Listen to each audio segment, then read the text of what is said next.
Welcome to our podcast on navigating chaos with AncientFuture.Today and the Grand Council.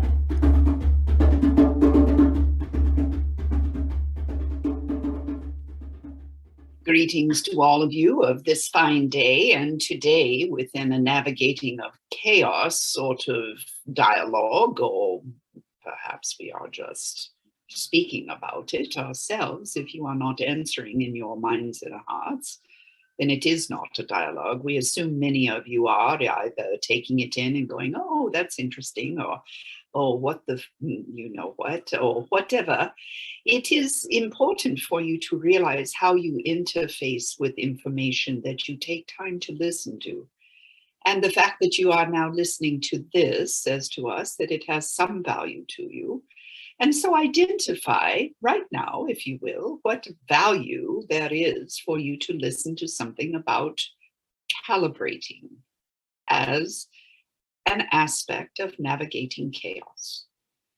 So what we would say to you is this is one of the tallest challenges any and all of you have faced so far on your planet, collectively as awake and aware as you are, whatever that is, and how you have been used to calibrating to things that you thought or conspired to think, that you prayed and wished and hoped and relied upon for being meters or points of truth, at least truer than not, and how virtually every single one of those institutions, philosophical frameworks, media, banks, governments, military, food and its purity, its sources, corporations,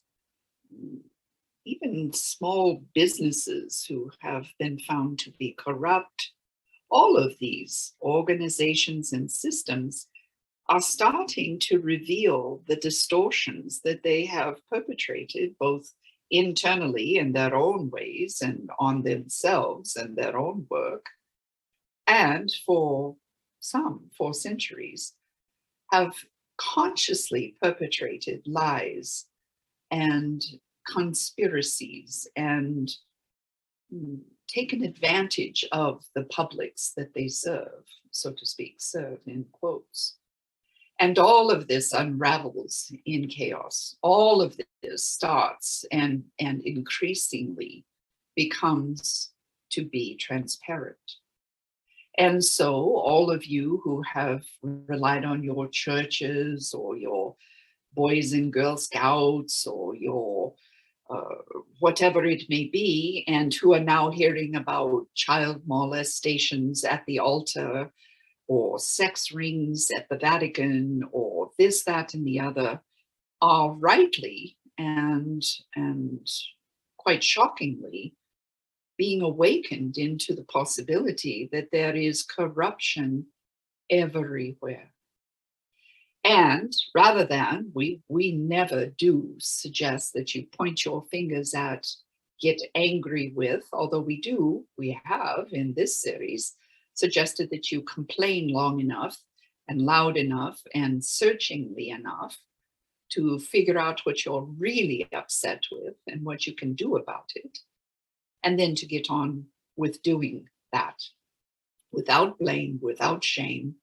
There is no reason to drag people or a business into the ground when you are angry about something, or you are horrified or shocked or you find something that you find vile and makes you sick to your stomachs. Whatever it is, there is no reason to heap punishment or abuse or any of the violent sort of reactions that humans typically have when they find that they have been betrayed, or that they have been used or abused or taken for granted, or all of the things that no one likes to feel. So if you are not going to do that in this new way of living, that is based on love, why on earth would we even bring it to your attention? Well, for the express purpose of having you realize that what you calibrate to determines how you receive information of this nature, how you interpret it, filter it, and respond or don't respond to something. So, for example, some of you, when you hear that your retirement funds or others' retirement funds around the world have disappeared because, first of all, they were never really anything. They were all based on fiat money, which is smoke and mirrors. And it is a way for the banks to grow rich and the bankers to grow richer.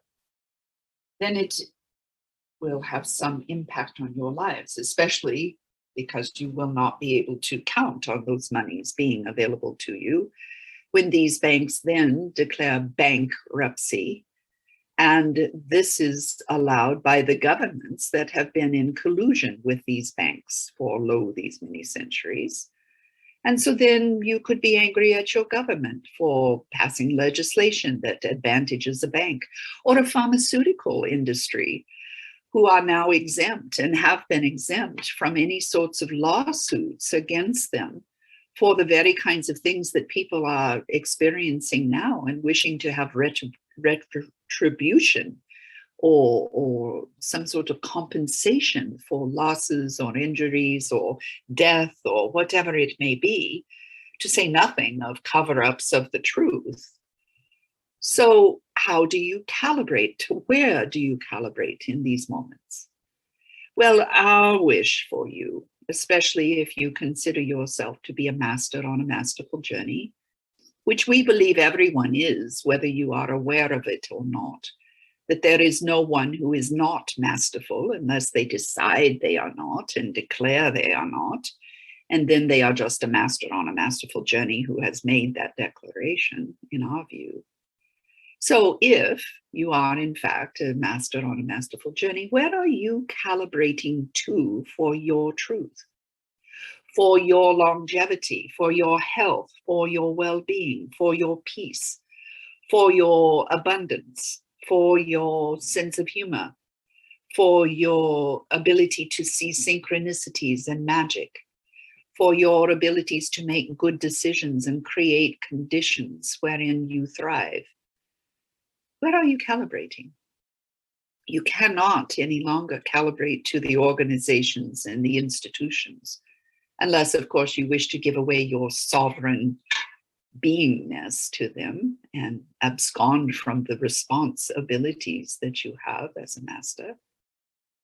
No, if you give it to the church will use it and they will continue to hoodwink you. If you give it to the hospitals and say, make me well, they may or may not.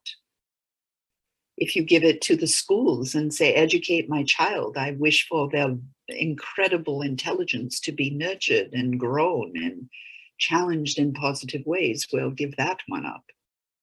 So you see, you have nowhere to turn around you in chaos other than to yourself and to others with whom you share similar sorts of values, similar sorts of calibrations would be another way we could put it.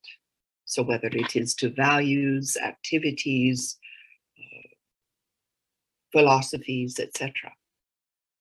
So before you calibrate to others in a similar sort of fabric, similar sorts of choices, similar sorts of lifestyles and value systems, perhaps, and when we say perhaps here, we mean that we really believe this to be true, there is only one place for you to calibrate in chaos that allows you to navigate intelligently, and that is to you and your truth. What is your truth about banks declaring bankruptcy? And if it takes you to your anger and violence, then we would say that that is not your truth. Your truth would be 5 layers down underneath that violent reaction, would be in the response to, well, it's not right because it's not just. And so that's the value. That is your truth. So if it is not just, what do I do about it? How do I position to it? How do I calibrate and then adjust to that calibration and to that challenge to what I think is right or wrong or just or unjust? Well, I don't know the answer to that would be a most common response. And we would say good, because how could you know what to do about that? You've just discovered that you're really not. Perhaps you are really, and the issue is that you are really not angry with the banks. You are angry with injustice. And when you can calibrate to your truth, it allows you to become a more incisive thinker. When you calibrate to your truth, it allows you to become more courageous. It allows you to become more self-aware. And based on that self-awareness, you can make choices consciously. Am I going to do anything about this? Other than withdrawing my money from the banks, or other than investing in alternative financial avenues that are springing up here, there, and everywhere as part of a new experiment? Or am I going to go off grid and live on the land, and live from the land and with the land? Or am I going to bond together with a group of like-minded people and decide what we are going to do to figure out finances? Is it going to be a secondary economy where we stay off the banking grid? And even though many states and countries tax secondary economy, bartering, so to speak, you will find your ways of working with that if you have any issues with being taxed still for being able to live and eat and shelter and clothe and educate. You see, there are so many things that are predicated upon how you calibrate, and that then dictates how you spend your time, talents, and energies. And that then creates the conditions for how you live. Some of you are calibrated to hope, and that you hope that this or that particular institution or setup, perhaps it would be academics for your children in college or high school, primary, middle schools, or perhaps you have children who can't go to school because of regulations or because you can't afford to send them to school right now because you've lost your jobs, or whatever your calibration might be toward education. You have myriad alternatives. Most of the attractive ones are that you bond together and band together with others, collaborating, as we have spoken in last week's podcast about collaboration. And you collaborate, you define what the calibration is that you have toward education going forward, and you seek and establish your solutions, however that may be. Again, those of you who see your healthcare for what it is and are seeking alternatives to the norm also have myriad choices when you calibrate to who's in charge of making the decisions for my health, and what are my choices and why, and how do I go about that, and do I continue to pay my health insurance because that does not cover alternatives outside of the existing systems, or do I get coverage so that I do have coverage for chiropractic or colonics or nutritionists or homeopathy or naturopathy or acupuncture or any of the other healing arts that are typically not covered under most health insurance offerings? Do I band together with people who have those skills and barter my talents and skills for their good care when I need it? You see, there are so many things when you calibrate to your truth, you open up new possibilities on your blueprint that you don't even explore when you are calibrating to hope or trust or some other calibration that is not to your individual knowing and truth. And so we have a term for this. We call it true north, living in and from true north. And this is the calibration that runs inside of you, that when you know something is right, perhaps you have a tingle or you get chicken skin or goosebumps, as it is called elsewhere, or you get like a harp string that is plucked inside of your torso, and all of a sudden there's this sort of moment for you when you feel the truth surging from your calibration and your seeking of that calibration.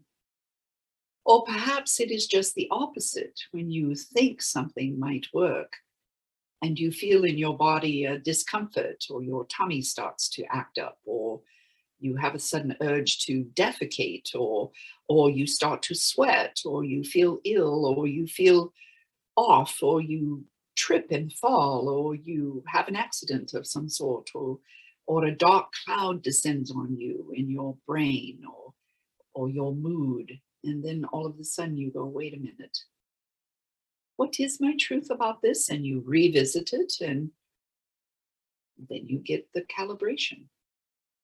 And then if you go against your calibration because you are afraid that others will think you very odd if you cancel your hospital coverage, or you sell your car and buy electric bicycles because you have decided that it is not okay to add to the air pollution or the traffic conditions in the ways that your car enables you to do, or that you start to homeschool your children in spite of what the laws might suggest, or you do all sorts of things that are out of the current norm for your demographic, you will start to find that people distance themselves from you, and you can no longer calibrate to their approval if you are going to continue. You can no longer calibrate to the stories that you are being told, or that you've been telling each other to conspire to keep your version of reality in place so you can calibrate to that. All of this is disintegrating in chaos. And the surest, most quick and easy and honest and accurate calibration you can make is to yourself and your truth. And when you act in concert, in synchronicity, in alignment with your truth from the moment of that truth arriving and landing for you, and you line up your resources, meaning time, talents, energies, support, other people, learning, whatever it may be, to live your truth, then you will find that it is easier and easier with time to find your truth, to calibrate and to stay in your truth, in your true north. And when you are living from this calibration, you are authentic, you are confident, you may be unpopular with your previous and current family, friends, and colleagues, and you will start to meet others who live their own truths, which will be unique to them and may be wildly different from your own. And yet you will recognize kindred souls as you begin on this pathway of authenticity and true north calibration. And eventually, as much as the heart breaks in human form, when friends do not understand you, former friends, or family distance because they think you are weird, or you're misguided, or you're following the devil, or whatever it is they might level at you because you have moved away from their calibrations. When you are authentic in true north, you are also living in love for yourself and for all possibilities. So you will find it in your heart to love them even if they cannot in turn love you, because you have decalibrated from their need to understand the world a certain way. And colleagues, well, if they're good friends, that may be a bit heartbreaking if they move away and judge. And the good news is, as soon as you move out of that paradigm with all of them, the place that you occupied will just close up nicely, as a wound does when it heals properly. And it will be a scar that you and others will see for the rest of your lives when you look there. And yet it need not hurt, nor need not decimate you or make you unwell past the point where you heal from it. And the beauty of it is that the scar will remind you of your choice to calibrate to your truth.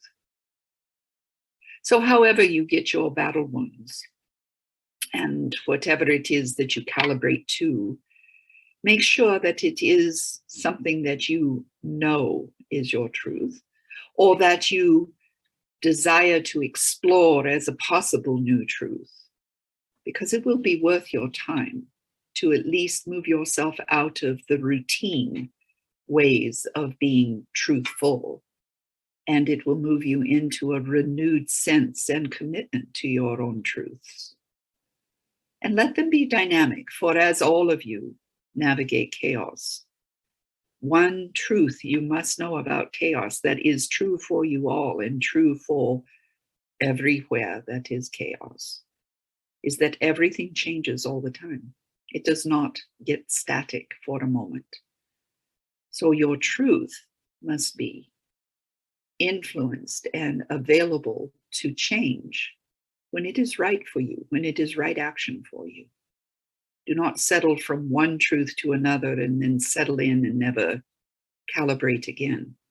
We suggest you calibrate at least twice a day, or every time you feel you are off your truth, calibrate back to your truth. And it will be dynamic enough as you move through the rest of your life to keep you up to date with your truth. Remember as well that there is no one truth that fits all. There are many versions of similar and dissimilar truths out there.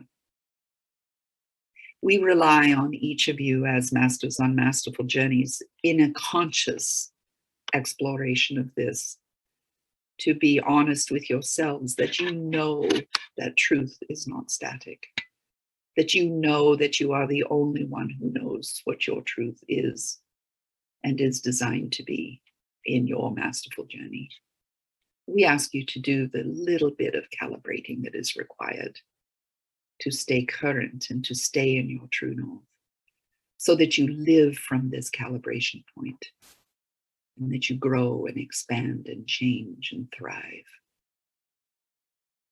And we will be with you every step of that journey. Go with our blessings in every ounce of love.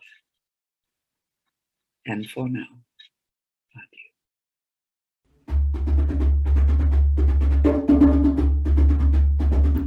Thank you for listening to another episode of Navigating Chaos, podcasts with the Grand Council.